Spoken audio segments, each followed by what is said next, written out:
Hey, it's John Keating. Welcome back to that 70s Card Show. Boy, we are about to head on a journey here. This is Basement Tapes Volume 1. And Basement Tapes Volume 1, you say, the heck does that mean? Well, I done got to thinking, and one of my problems is I've decided to end up, after a year away due to work circumstances, decided to head back to the gym, not the gymnasium, but the place where you work out, where all the beautiful people are. And anyway, that gives me a lot of time to think. I listen to some podcasts, some shows on the YouTube, uh, books on tape, stuff like that. And also, I'm alone with my thoughts too, which is always scary. And anyway, got to thinking about maybe trying out something here. Um, Kind of inspired by The Man in the House of Cards, his prolific and voluminous, not voluptuous, but voluminous um, podcast called Sports Cards Insight with Dr. James Beckett.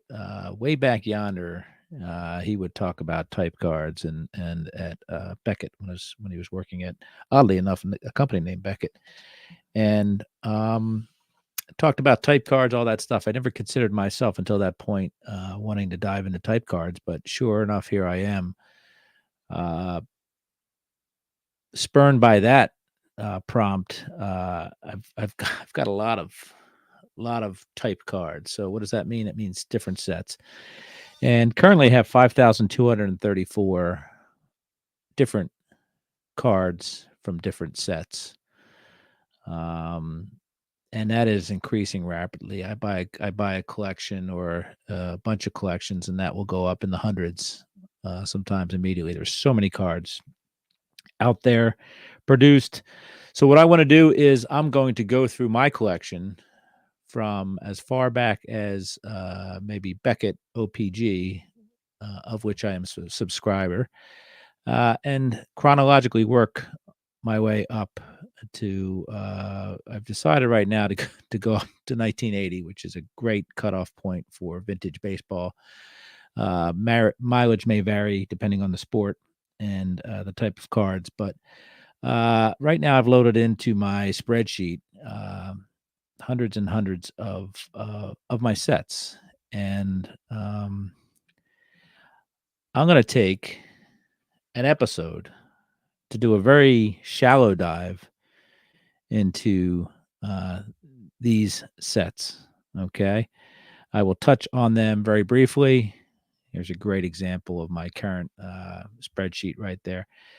I'll touch on them briefly. There are right now in my spreadsheet, there's about 500 loaded in here, maybe over 500 to tell you the truth. But I'm going to go one by one episode, one issue of cards. And that'll be that. Just 5,234. About 9% of the type or the sets that I have span from 19, I guess, '09 on this chart to 1980. So think about that. 485 out of the 5,234 are span the course of about 80 years. 81 through 89, another 415 sets I have. That's about 8% of my type cards. And then in the 90s, 90 to 99, 40+% of my set types emanate from that decade alone, that 10 years. And we're talking about baseball, basketball, football, hockey, soccer, non-sports, stuff like that. And then from 2000 to 2024, another 40+%. And of course, a lot of that is driven by variations and parallels and all that stuff. 1990s were driven by just a pure amount of sets and inserts that were thrown in there that weren't necessarily variations or parallels, but here we are. So a large portion, 80+% of the typesets I have are from the last 34 years. about 15 to 17% span the previous 90 years from 1900-ish to 1989. Now, I have thousands of cards that are uncatalogued, whether that's through lack of information from Beckett OPG, which I do use to catalog every one of my cards that I can, or through me not being able to identify these cards. It doesn't mean I'll stop trying, but right now I have a couple thousand cards. Some are Brodors, some are unlicensed, but some are true, like portrait type cards from the 1800s that are actually, I have a few that are on Beckett OPG. I just can't tell what they are by the description on Beckett OPG because Beckett OPG lacks a lot of pictures. So, with that said, they sit in there and remain in there until I really, really figure out what a woman on chair is versus a woman standing next to chair versus a woman standing next to chair in something else. So I have a lot of cool cards. Not all of them are logged into my thing.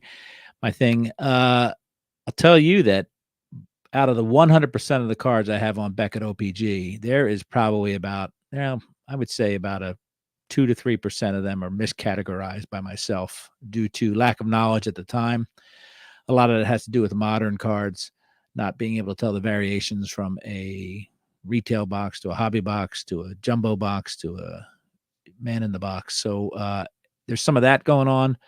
And cool part is, as we know from collecting, is you always have chores to do and errands to do with a collection, especially one of my size, couple 100,000 individual cards.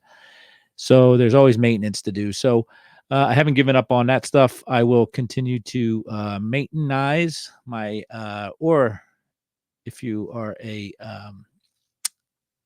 you can say maintain as well, but I will continue to maintain my set and work towards that. And that's part of the joy of kind of rediscovering stuff you may have put in a box months or years or decades ago. So here we are. We're going to start out with a set here in a minute. Just want to go through a few other things here. Beckett, that we'll find here, has some information that is contrary to TCDB. Beckett is a paid service, the Beckett OPG. They can do a lot to improve that. They can do a way, way, way large amount to improve that. They don't. I'm not sure why they don't, but the easiest thing to do is kind of sort of get the older stuff in line, and they haven't done that yet. Disappointing. It's disappointing that Beckett doesn't reach out to their subscribers like myself. I've been registered on Beckett for probably about 13 or 14 years now, maybe longer, and full subscriber for the last 4 or 5 years. And it is disheartening that they don't reach out to the users and figure out, hey, how can we make this better? It could be used so much better or perform so much better. But anyway, TCDB, of course, is member driven, and a lot of information gets logged into there. And I found TCB to be a wonderful source of information and a wonderful, not only source of information about what kind of cards, but pictures of cards and variations and all sorts of stuff. So we'll be popping up on the screen various points, various things that I will go over. This is going to be sort of a stream of consciousness exercise on my part. So not a lot of cards will be shown. I can't imagine myself showing any cards. I might not even tell you what cards I have in that set. I probably won't, because this is not a meant to be a flex. It's meant to be kind of an educational exercise for me to learn more about these sets. Maybe I turn somebody on into collecting some of this stuff. There's a lot of stuff there that I know true sports collectors will find absolutely nauseating, but the episodes hopefully won't be that long. And maybe I will learn a lot from some of the people that view or listen to this as well. I'm sure I will, because there's so much more knowledge out there that I need to get.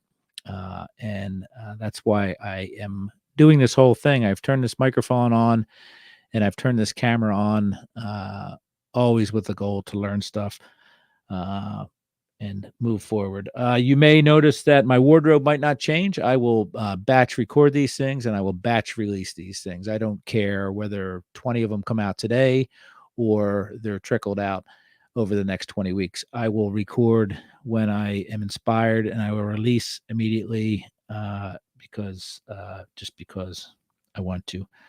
So, yeah, that's that.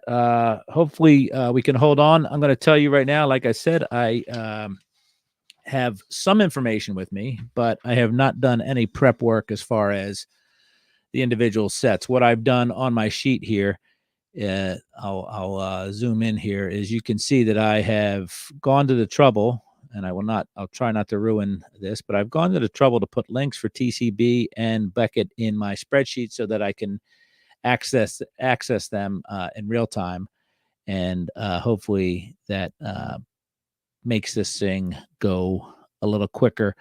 I haven't read about any of this stuff, so let's learn together, or teach me, if you will. The only prep work I've done is those links that I put in there. So that's that. I'm going to try to move some stuff over here. I'm going to unshare, and then I'm going to reshare, and we'll start out. This time we're going to start out with Beckett OPG, Beckett Online Price Guide, which is an O, a P, and a G. So it's OPG. Don't get excited, all my Canadian friends. This is not about you. Okay, this is about us.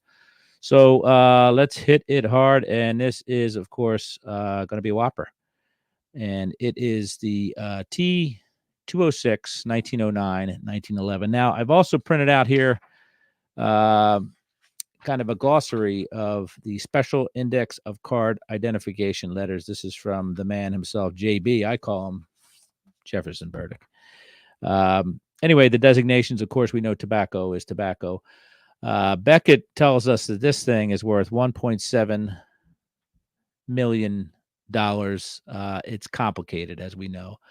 I have some of these cards, and I will try to figure out how many of these cards I have as I go here too. Anyway, 528 total cards. We know that this was released between 1909 and 1911. Tobacco, of course. All sorts of weird stuff going on here because we know that there were different backs and all that stuff. So let's read a little bit here. T206 set was and is the most popular of all tobacco issues. The set was issued from 1909 to 1911 with 16 different brands of cigarettes: American Beauty, Broadleaf, Cycle, Carolina Brights, Drum, El Principe de Gales, Hindu, Lennox, Old Mill, Piedmont, Polar Bear, Sovereign, Sweet Cap, Tolstoy, and Use It. There was also an extremely rare Ty Cobb back version for the Ty Cobb Red Portrait that is believed was issued as a promotional card.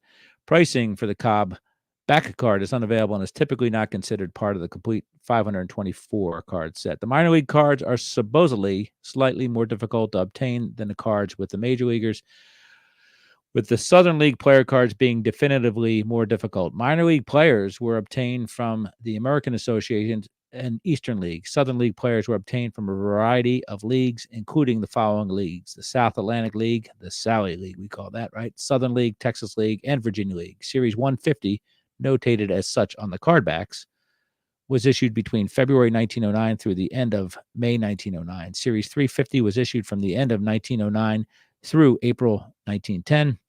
The last Series 350 to 460 was issued in late December 1910 through 1911. The set price below does not include ultra-expensive Wagner, Planck, Maggie, or Doyle variations. The Wagner card is one of the most sought-after cards in the hobby. This card was pulled from circulation almost immediately after being issued. Estimates of how many Wagners are in existence generally settle on around 50 to 60 copies. The backs vary in scarcity as follows: exceedingly rare, Ty Cobb; rare, Drum, Use It; Lennox, Broadleaf, 460, and Hindu. Scarce is the Broadleaf 350, Carolina Brights, Hindu, Red. Less common, American Beauty, Cycle, and Tolstoy. Readily available, El Principe de Gales, Old Mill, Polar Bear, and Sovereign. And common, of course, is the Piedmont and the Sweet Capital. Listed prices refer to the Piedmont and Sweet Cap backs in raw X condition. Of note, the O'Hara St. Louis and Demet St. Louis cards were only issued with Polar Bear backs and are priced as such.